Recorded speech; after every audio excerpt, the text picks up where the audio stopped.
Those of you that are following the happenings of Washington, D.C. these days know that there's an awful lot going on.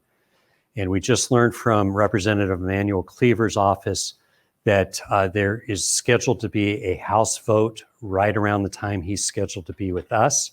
So we're going to remain ever flexible. To quote a friend of mine who's joined us today, Dave Meltz, the Gumby principle, be ever flexible. So we will do that. But we'll keep the rest of our sessions as true to agenda as possible.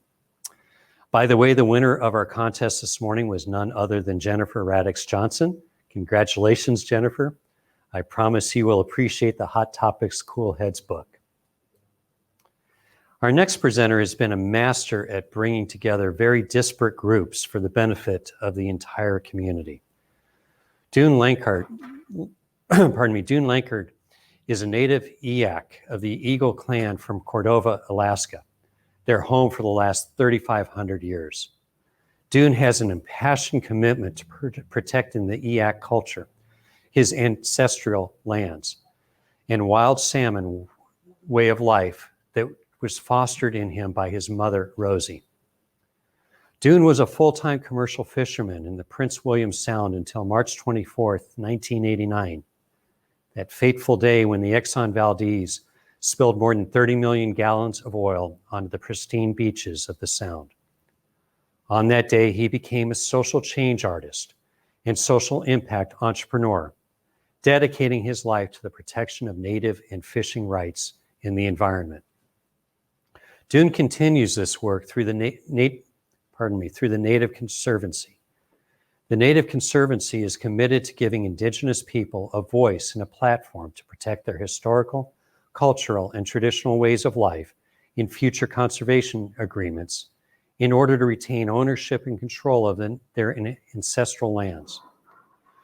Dune has worked to form a movement that focuses on building resilient communities and regenerative and sustainable economic solutions for coastal communities.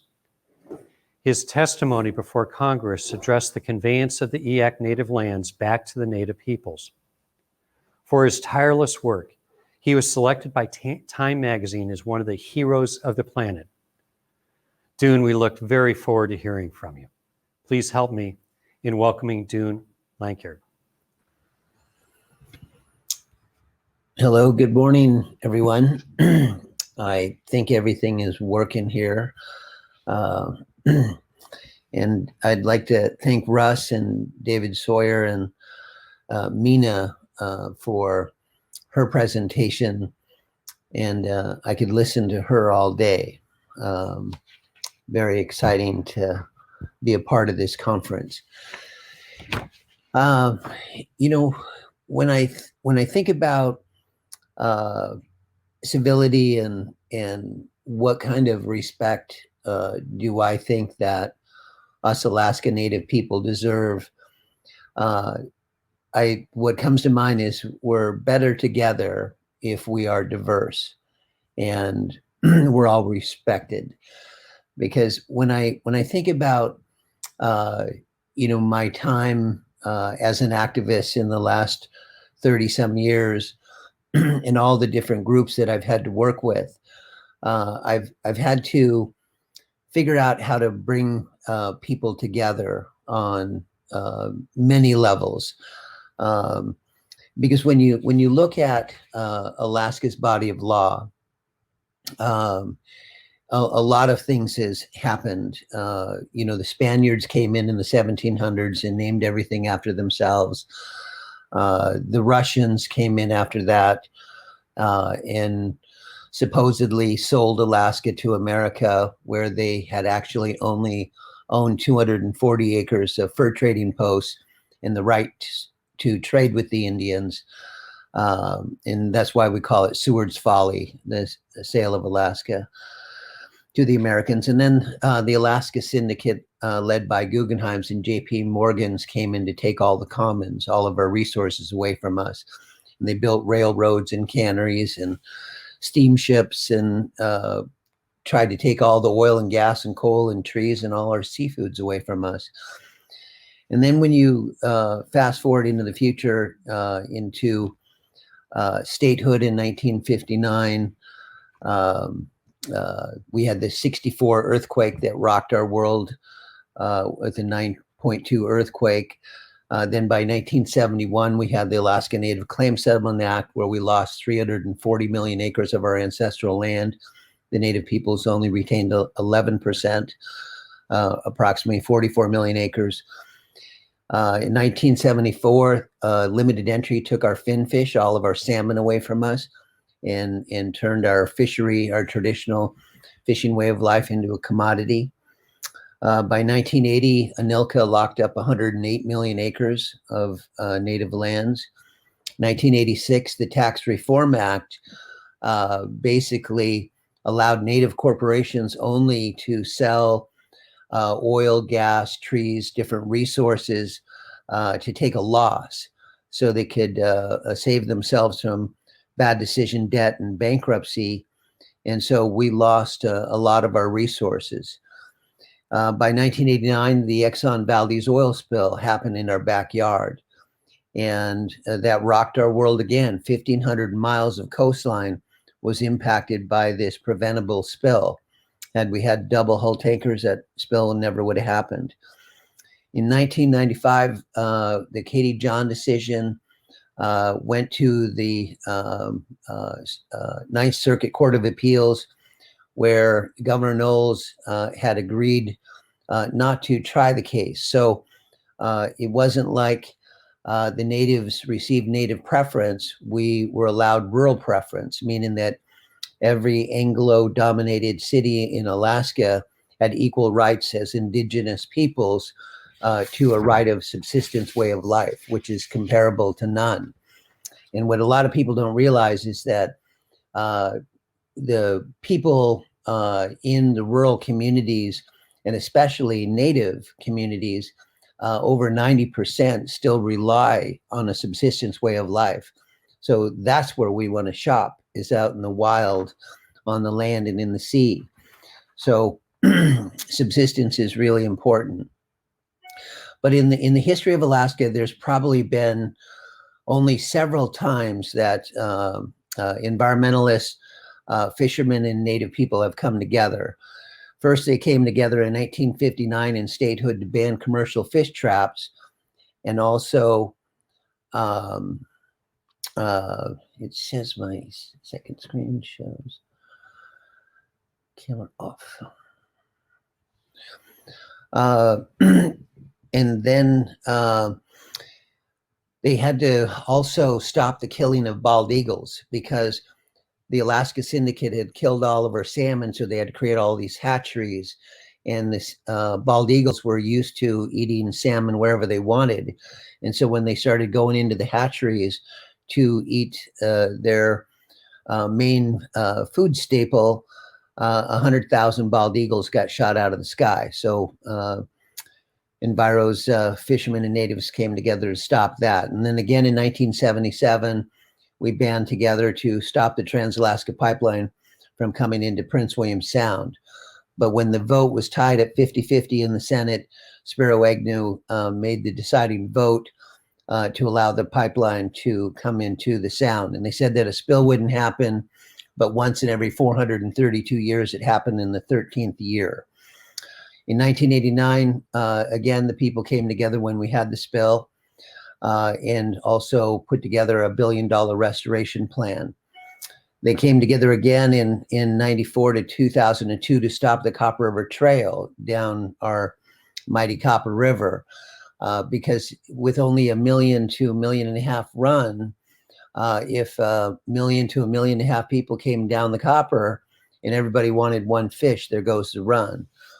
By 2000, we came together again to save the rainforest in Prince William Sound.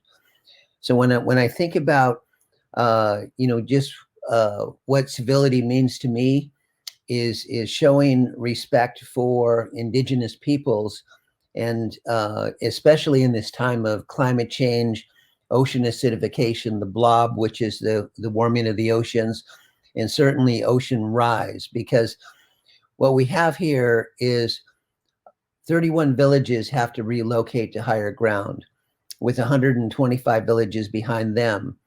And so what we'd like Americans and the world to give us indigenous peoples of Alaska is some reprieve, some justice, instead of justice for just us. And when I think about, what's happened in the last 3 years, normally, if that's such a word, we would have 1 million to 1.5 million sockeye salmon, red salmon, return to the Copper River Delta annually. In 2018, we only had 44,000 sockeyes find their way home. In 2019, the ocean heated up for 3 weeks up to 76 degrees, 20 feet below the surface. And so what that basically meant was that millions of krill, mussels, wild kelp forests, birds and salmon died. In 2020, only 85,000 sockeyes found their way home. And so here we are in 2021. I went out on the first opener here a couple days ago on Monday, and we made a dozen sets for 15 to 20 fishes all. And we're hoping that it's still early and the run still hasn't materialized, but things are changing. And so we've decided to figure out how we can do our part to help the ocean. So we're going to carpet the ocean with kelp and mariculture. And basically what this means is that another land claims is going to happen on the ocean. So it's really important that we work with indigenous peoples to figure out how to write a declaration of principles for this new upcoming industry and land claims, and also write an indigenous kelp farmers bill of rights. This is going to be extremely important. Otherwise, the native peoples are going to get rolled again and controlled by the seafood industry for the next 150 years. And right now, Canada is going through a reconciliation of their fishing rights and creating a new Aquaculture and Mariculture Act, because they too are afraid of what this kelp and mariculture industry will do to their way of life. So our Native Conservancy is working on food security, food sovereignty. We're working on protecting habitat. We're trying to set the cultural record straight once and for all. And we also are starting a cultural GIS mapping program that will bring our traditional place names back to life, because we feel that if we have any chance of survival and existence into the future, we have to take control of our lives, and we have to figure out how we're going to grow our own food. For us as Native peoples, we're working with 21 tribes across the state. They're interested in the kelp and mariculture space for 3 reasons: for restorative purposes, first, to help protect the ocean and help it restore; second, to grow a traditional food source so we can feed our people; and number 3, to create a regenerative economy that's based on restoration, conservation, and mitigation, not extraction, like Alaska's entire history. So when it comes to civility, all I'm asking is that we're treated a little differently, and we're honored and respected for what we can add to humanity. So I'm absolutely honored to be a part of this event, and I'm sure I'll have some questions, and I'd be happy to answer them how I can. So thank you very much. Thank you, Dune, and thank you also for the incredible work you've done to bring together such differing groups and interests for the benefit of society. Now we have to learn how to replicate that even further. Thank you again for all you've done and continue to do to repair our world. We will now have a panel discussion with Mina and Dune, and we look very, very forward to this.